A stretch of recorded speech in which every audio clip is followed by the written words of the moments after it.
The year was 1888, and the sun over the eastern Colorado plains was a merciless sovereign. It baked the soil into a cracked mosaic, bleached the grasses to the color of bone, and made the very air a shimmering, palpable weight. For Elara Vance, now in the 4th month of her widowhood, the heat was more than a discomfort. It was a relentless adversary, a slow-acting poison that soured the milk from her lone cow, wilted the precious greens in her garden, and threatened the viability of every ounce of food she fought to preserve. It was in the face of this tyranny that she began to dig, not a well for water or a root cellar in the conventional sense, but something her neighbors could only describe as a useless ditch. It started near the shaded north side of her small sod house and extended for 12 feet, a long, narrow gash in the earth that seemed to have no purpose, no destination, and no logic. Each morning, before the sun had crested the horizon and turned the sky from bruised purple to a blinding sheet of white, Elara was in the trench. With her late husband Thomas's spade, its wooden handle worn smooth by his labor, she drove the blade into the unyielding ground. The topsoil was a dry powder, but a foot down, it gave way to dense, clay-heavy earth that had to be carved out in stubborn chunks. Her 2 children, 7-year-old Samuel and 5-year-old May, would watch from the doorway, their faces etched with a quiet confusion that mirrored the sentiment of the entire small settlement. They saw their mother, a woman already stooped with a grief too heavy for her frame, engaged in a back-breaking toil that produced nothing but a deepening scar upon their property. She did not weep, she did not complain, she simply worked, her jaw set, her movements economical, and filled with a grim purpose that no one else could comprehend. It was not long before the observers arrived. First came Dora Kelleher, a woman whose pronouncements carried the weight of communal certainty. She stood at a safe distance, hands on her hips, and watched for a full 10 minutes before calling out, "Elara, dear, what in God's name are you doing? Has the grief taken your senses? A body needs to rest." Elara paused, leaning on the spade, and wiped a line of sweat from her brow with the back of a dusty forearm. "I'm building a kulth, Dora," she said, her voice even and low. The word hung in the air, unfamiliar and strange. Dora's brow furrowed. "A what? There's no such thing. If you need a root cellar, you dig it deep and wide, under the house if you can, not this." She gestured at the long, narrow wound in the earth. Elara simply shook her head. "This is different." Dora's husband, Amos Kelleher, came the next day. Amos was a practical man, a farmer who understood soil and seasons through the lens of inherited wisdom and hard-won experience. He prided himself on his logic. He squatted at the edge of the ditch, which was now nearly 4 feet deep, and picked up a clod of earth. He crumbled it in his fingers. "Elara," he began, his tone that of a patient teacher explaining a simple fact to a slow student. "I don't mean to tell you your business, but a hole in the ground just holds the day's heat. The sun cooks the topsoil, and that heat goes down. Whatever you put in here come midday will be baked by supper. You're digging yourself an oven, not a cooler." He looked at her, expecting acquiescence, a weary admission of her folly. He saw none. "The heat only goes so far, Amos," she replied, not bothering to stop her work. "There is a point where it does not reach." Amos stood up, dusting his hands on his trousers, a faint smile of pity on his lips. "The only place the summer heat don't reach is the bottom of a deep well or the middle of January," he said, turning to leave. "You're wasting your strength." The verdict was delivered. Alara Vance had been driven mad by sorrow. The community chorus swelled with his judgment. The women whispered it over their mending, that poor Alara was digging a trench to nowhere, her mind cracked by the loss of Thomas. The men would shake their heads as they passed her claim, seeing her silhouette against the rising sun, a monument to futility. They saw her not as an innovator, but as a victim, and their pity was a heavier burden than their scorn. Only Constance Hartwell, whose small homestead bordered Alara's to the west, remained silent. Constance had lost her first child to a fever 2 winters ago, and knew that grief did not always look like tears. Sometimes it looked like an iron will. She watched Alara, not with pity or derision, but with a quiet, cautious curiosity. She saw the precision in Alara's work, the straightness of the lines, the consistent depth. It did not look like madness. It looked like a plan. Alara was not mad. She was remembering. She was channeling the ghost of her father, a man who had not been a farmer, but a stonemason and a well digger in the hills of Pennsylvania. He was a man of principles, not just traditions. He had taught her to see the world not just for what it was, but for how it worked. "Most folks see the ground as just dirt," he had told her once, his hands caked in the cool, damp mud from a freshly dug well. "But the earth has secrets. It breathes, and deep down, it keeps a constant temperature. Summer or winter, you go down 6, maybe 8 feet, and the earth is always cool. Not cold, not warm, just cool. It's the great equalizer." He had built such a device for her mother, a stone-lined trench he called a coulth, where the milk, butter, and eggs of summer stayed as fresh as if it were a mild spring day. Watching an outcome is not the same as understanding the principle, he'd insisted. Her neighbors had cellars, but they were shallow, wide, and designed for the bulk storage of winter roots. They didn't understand the specific principle of geothermal stability. They saw a hole in the ground. She saw a conduit to the Earth's deep, unwavering coolness. She tried to explain it once to Amos. She spoke of her father's work, of the line of constant cold that lay hidden beneath the sun-scorched surface. "The narrowness is the key," she explained, gesturing to the trench, which was now over her head as she stood inside it. "And the depth. It minimizes how much air is inside, and it puts that air in direct contact with the deep earth, not the surface." Amos had listened, but he had not heard. "Your father dug in the shady hills of Pennsylvania, Alara. This is the Colorado flatland. The sun is a different beast here. It's a fine story, but it's not our reality." He had chosen amusement as a safer position than argument. The failure of her explanation did not deter her.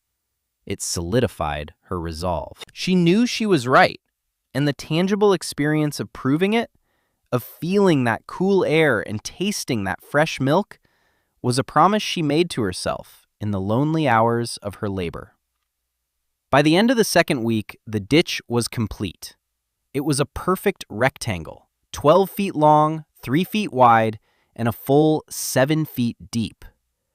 The bottom was not dirt, but a transition into a deeper, cooler stratum of earth that felt faintly damp to the touch, even in the dry heat. Now came the second phase of the work, the part that mystified the onlookers even more. She hitched her small cart and made repeated, arduous trips to the dry creek bed a half-mile away. She was not gathering firewood or hauling water. She was collecting stones. Not large boulders, but flat, dense, river-smoothed stones. The kind that were cool to the touch, even when the sun had been on them for hours. She chose each one with a mason's eye, judging its flatness, its thickness, its ability to fit with its neighbors. For days, her property was filled with the sounds of her labor, the grating scrape of the cart's wheels, the dull thud of stone being unloaded, and the sharp clink of one rock being fitted against another. She lowered them into the trench one by one with a rope and a bucket. Down in the cool dimness of her excavation, she became a mason herself. She lined the floor first, creating a seamless pavement of gray and tan stone. Then, she began on the walls. Using a mixture of wet clay and sand from the creek bank as a crude mortar, she painstakingly fitted the stones together, building the walls up from the bottom. It was a three-dimensional puzzle, and she solved it with a patient, methodical focus. She built small shelves into the stone walls as she went, flat ledges designed to hold crocks and pans. The work was slow, her progress measured in inches per day. Her back ached, her hands were raw and blistered, but with every stone she placed, she felt she was not just building a structure, but resurrecting a piece of her father's wisdom, giving it form and substance in this unforgiving land. The final piece of the construction was the lid. It could not be a simple wooden door. That would leak the precious cool air and allow the ambient heat to penetrate. It had to be heavy, thick, and insulated. From the dilapidated remains of a small shed Thomas had built, and which had been damaged by a winter storm, she salvaged the best timbers. She laid 2 layers of thick planks, running them in opposite directions for strength, and fastened them together with the few precious nails she could pull from the old structure. This created a heavy, solid lid, but it was not enough. She built a shallow frame, about 4 inches high, around its top perimeter. Then, with the same spade she had used to dig the trench, she began cutting bricks of sod from a patch of buffalo grass behind the house. She packed these sod bricks tightly into the frame on top of the lid, grass side up. The dense root mat and the soil itself would be her insulation, a living blanket against the sun. When it was finished, the lid was immensely heavy. She had to use a long plank as a lever to pivot and slide it into place over the stone-lined opening. It settled with a deep, final thump, sealing the coulth. The sod on top blended almost seamlessly with the surrounding ground. All that remained of her 2 weeks of Herculean effort was a low, grassy mound with a heavy iron ring for a handle, looking for all the world like the cover of some forgotten tomb. To her neighbors, the project had simply disappeared. The ditch was filled, the woman's strange obsession apparently concluded. They assumed she had given up and covered her failure. Dora Kelleher remarked to her husband that it was for the best. "At least now the children won't fall in," she'd said, and the matter was considered closed. June bled into a blistering July. The sun became a furnace. The prairie winds that blew were not cooling breezes, but hot drafts that felt like the breath of a kiln, stealing the moisture from everything they touched. Leaves on the cottonwoods along the creek grew brittle. The community's shallow root cellars became tepid and damp, accelerating the rot of their potatoes and onions. Milk, even when lowered into a well in a bucket, would turn by evening. The clabber was useful for some things, but fresh, cool milk was a luxury that had ceased to exist. In the Kelleher house, and in every house for miles around, the daily battle against spoilage was being lost. Butter turned oily and rancid. The small amount of meat they could afford had to be cooked and eaten immediately. Summer, for all its bounty of growth, was a season of perpetual scarcity, dictated by the pace of decay. During this time, Alara waited. Her faith in the process was absolute, but it was a quiet, internal faith. She resisted the urge to open the coulth and check on it. Her father had taught her that the system needed to stabilize, for the immense thermal mass of the surrounding deep earth to fully impose its temperature on the small, sealed pocket of air. She tended to her system with an almost reverent patience. Each morning at dawn, she would pour a single bucket of cool well water over the sod-covered lid. It was not for cooling, as an observer might think. It was to keep the sod alive, to maintain the integrity of the root mat that served as her insulation. It was a small, precise act of maintenance, demonstrating her mastery of the principle, not a panicked attempt to fight the heat. She was not fighting the heat, she was hiding from it, in a shelter of her own design. The test arrived on a day when the heat was so oppressive it seemed to have a sound, a high, thin ringing in the ears. It was the day Constance Hartwell's youngest son, 5-year-old Leo, was laid low with a summer fever. The boy was weak, his body burning, and he refused all food. The doctor, who made his rounds once a fortnight, was a week away. All Constance could do was try to keep him hydrated.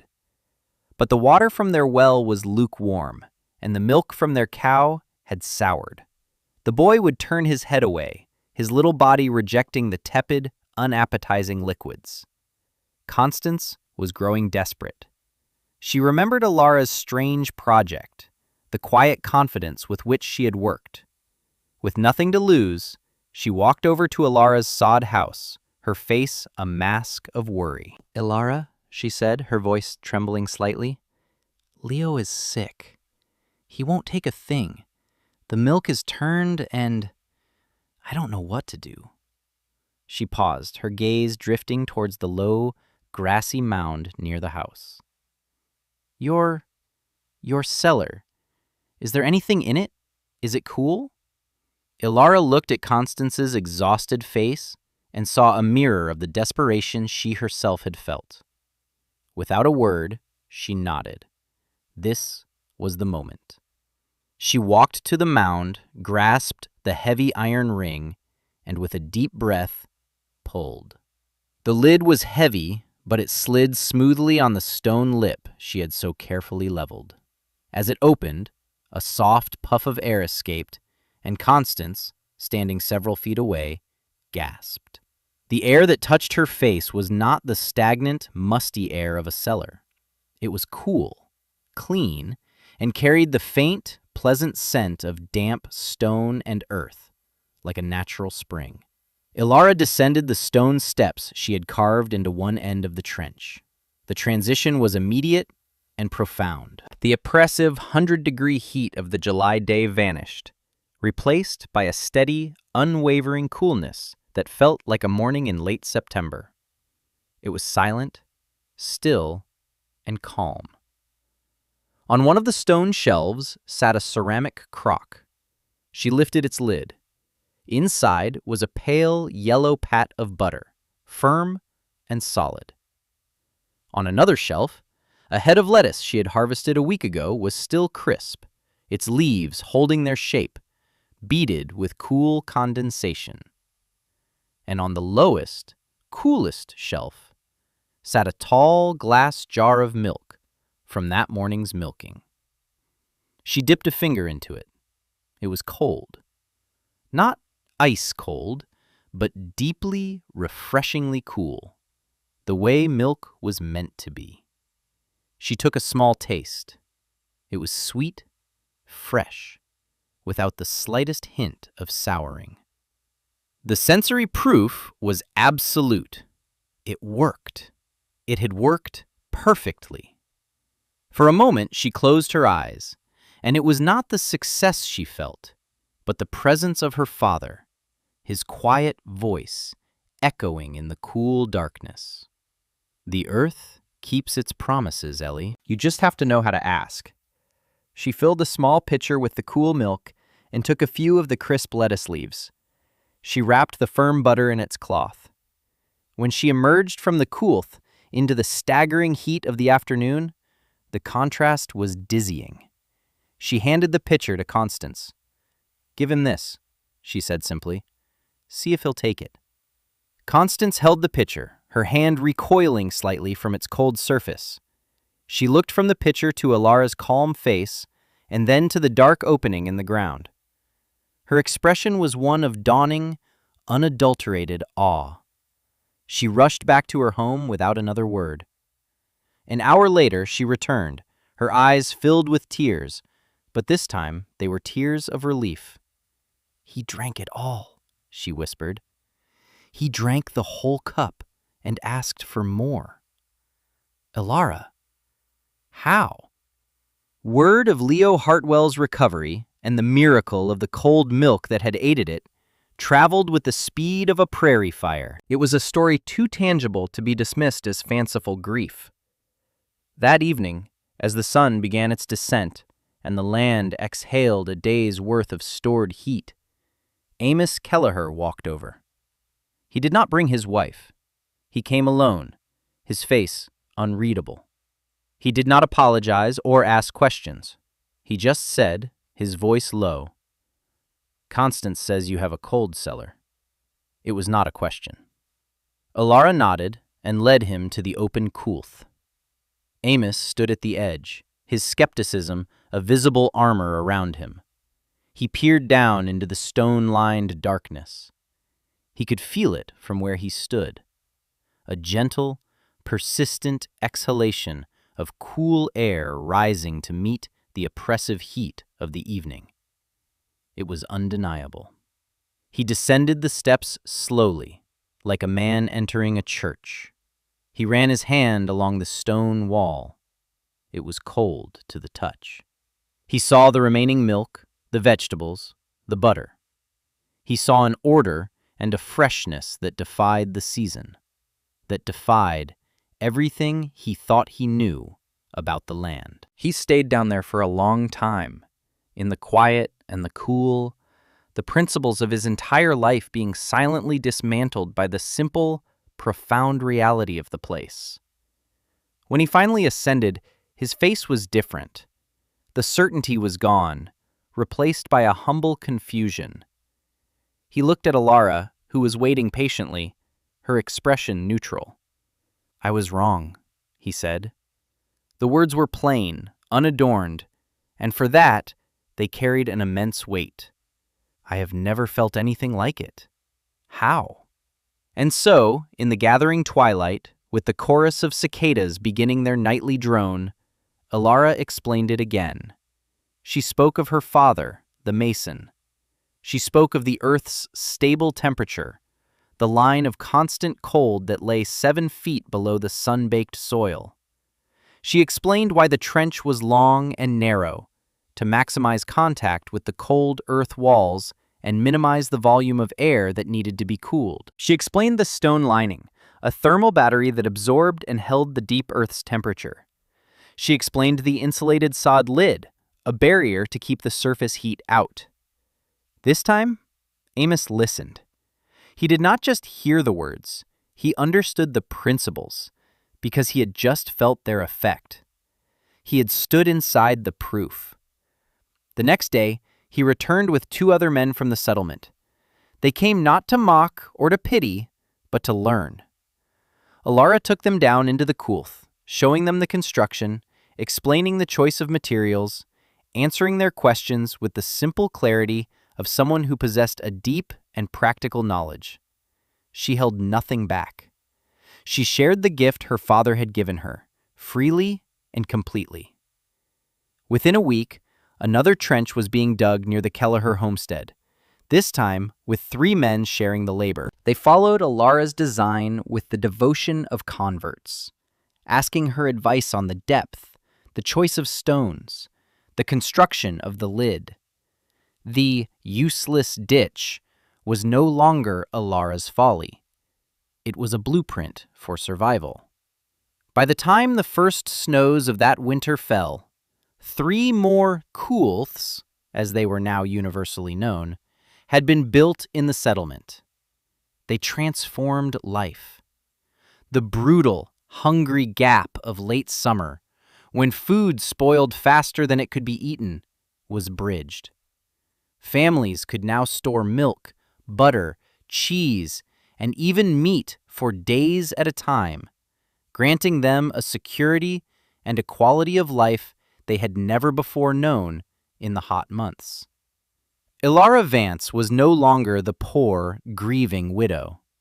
She became a source of wisdom, a woman whose quiet observation and strange labor had yielded a truth more valuable than a dozen seasons of traditional planting and harvesting. Her Kulth served her family for the next 50 years, a silent, stone-lined monument to a father's lesson and a daughter's conviction. The knowledge was passed down, becoming a foundational piece of local architecture, a testament to the fact that sometimes the most profound innovations come not from grand ambition, but from a deep, quiet understanding of the world beneath one's feet.